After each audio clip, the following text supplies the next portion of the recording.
Bonjour Clément Chabot. Bonjour. Du Low Tech Lab, c'est quoi? C'est une association, un collectif de promotion de la démarche low tech. Alors la low tech, c'est donc l'avenir, hein. C'est pas le retour à la bougie. Au contraire, en quoi c'est une piste pertinente pour accélérer la transition écologique et énergétique dans la filière du tourisme? C'est une très bonne question. Et plus que la transition du tourisme, c'est plus la transition par le tourisme, je pense, qui est intéressante à creuser. Avec la notion d'expérience. Exactement, en fait, quand on part en vacances, en voyage, surtout aujourd'hui, on a de plus en plus besoin de sens, en fait, de recoller un peu avec toutes les injonctions sociales et environnementales.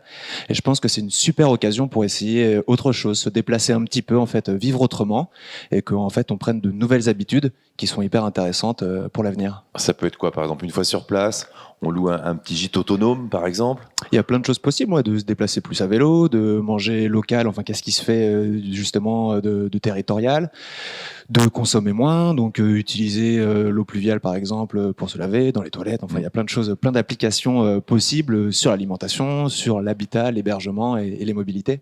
Je me trompe ou il n'y a pas aussi une question d'échelle? On a peut-être l'impression que ces technologies low-tech ont peut-être du mal à se mettre en place dans des grandes structures ou dans des structures accueillant beaucoup de monde. C'est vrai, c'est faux, c'est plus compliqué? Alors, je pense que la démarche low-tech, au sens de discernement technologique, on va dire, d'essayer de réduire l'intensité technologique parce qu'elle a un coût social et environnemental très fort, elle est possible pour tout le monde.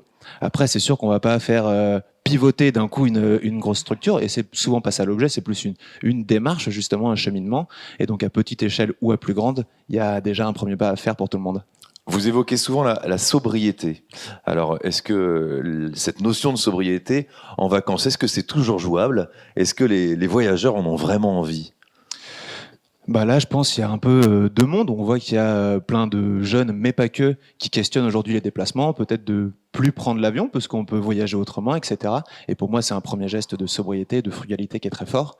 Je pense que ça a vraiment sa place. Reprendre ce sujet d'expérientiel, de vivre autrement. Et par exemple, partir en randonnée, c'est hyper sobre en fait. On n'embarque pas grand-chose avec nous, etc. Et c'est vivre une expérience qui nous reconnecte à quelque chose de supérieur en fait, notre environnement.